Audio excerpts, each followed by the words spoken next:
Hey everyone, and welcome to another TWM12 video on War Thunder.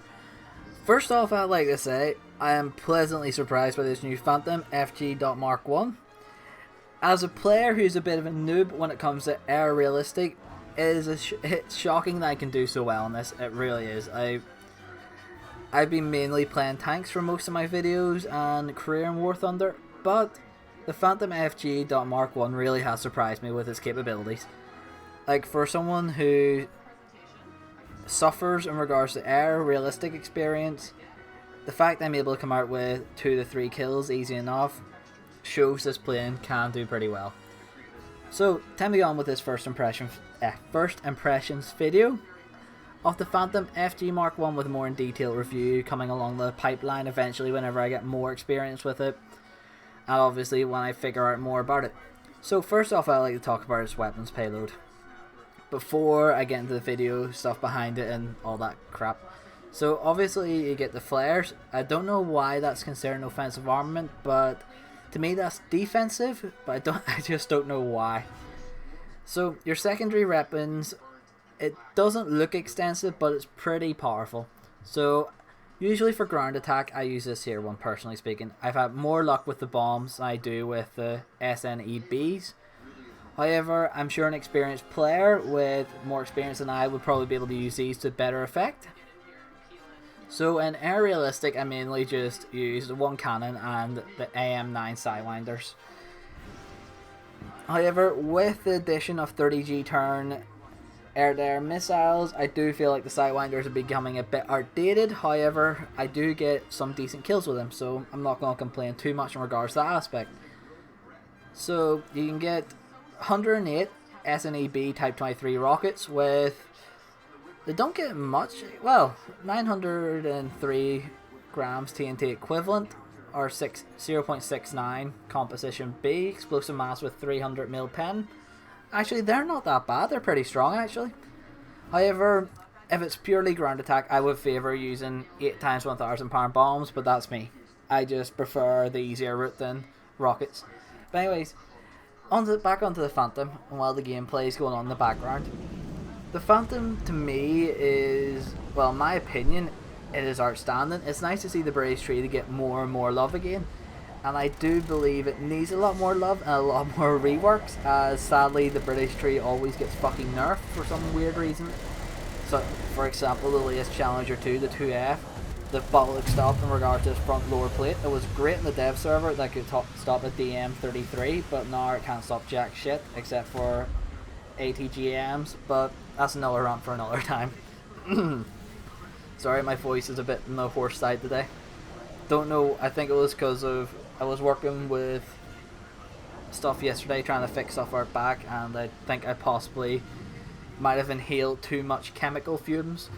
I think it sort of caught the back of my throat. Anyways, so my overall impression so far with the FG.MK1 is it's a pretty outstanding plane. It really is. It's truly multi-purpose in every aspect. It doesn't excel in ground attack, it doesn't excel in air-to-air combat, but it's able to do every role pretty effectively and pretty efficiently, in my personal opinion. Like, I've never struggled against planes, never struggled to kill ground targets. So to me, overall, it's pretty well done. It's pretty well rounded aircraft, and it fits in nicely after the scimitar. I do, however, think the scimitar needs a bit of a rework in regards to how it flies. I feel like the scimitar's wings rip a bit too easily, and it's the same for this here plane, especially in high G maneuvers. I feel like the wings rip very easily on it, so maybe something to keep in mind when you're in a sticky dogfight if you get in that close. But anyways, back on topic. So I do feel like the thrusters in this here is outstanding. The thrust from this here is amazing. Like, you get easily a very commendable 30 to 35 degree climb at keeping 500 to 700 kilometers an hour using your afterburner, and keeping a climb at that it's really good actually. I've yet to have a jet that keeps that there inclination, that keeps the speed up. Most jets I've ever played, as soon as you go into the 30 degree, 40 degree area, you start losing speed, but that's just my experience. people probably have experienced other things, but I do enjoy this here jet. I really do.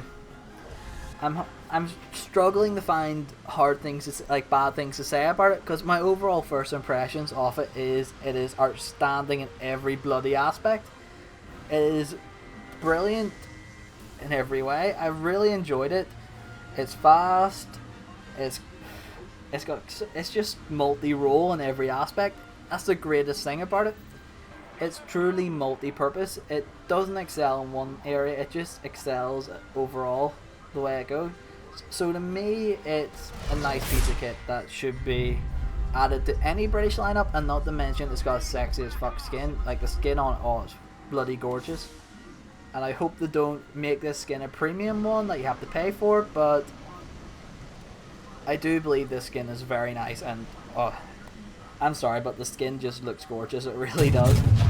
So I'm going to try and keep this video shortish. I'm going to try and round up a bit more before I end it in a few minutes, but overall, my first, like I've said many times so far, overall I do think it's nice to see.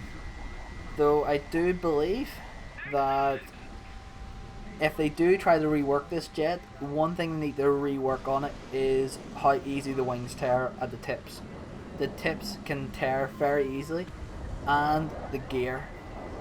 You can accelerate on the airfield, taking off the 400 kilometers very quickly, which will cause your landing gear to rip off. So I do feel like that needs to be addressed by Gaijin, and I do think it needs to be fixed, as we're going to have a lot of people losing landing gear very quickly. And it's not pleasant when you lose your landing gear and you're sort of need to land, and you have to hopefully crash land it without killing yourself in this game. But I do feel like that's going to be something they'll get addressed eventually. Overall, though, I do feel like it's a nice addition. I feel like it's not. I feel like it fits in nicely with the British tree just after a scimitar. I feel like they've done well with this one. Anyways, I hope you guys all agree with my opinions on the new FG.MK1. I know I'm not perfect at realistic. I know I make mistakes on it, and I know I'm far from the best on it, but I do hope you agree in somewhat I've said about it. Anyways, thanks again for watching. Please like and subscribe, and I hope you all enjoyed.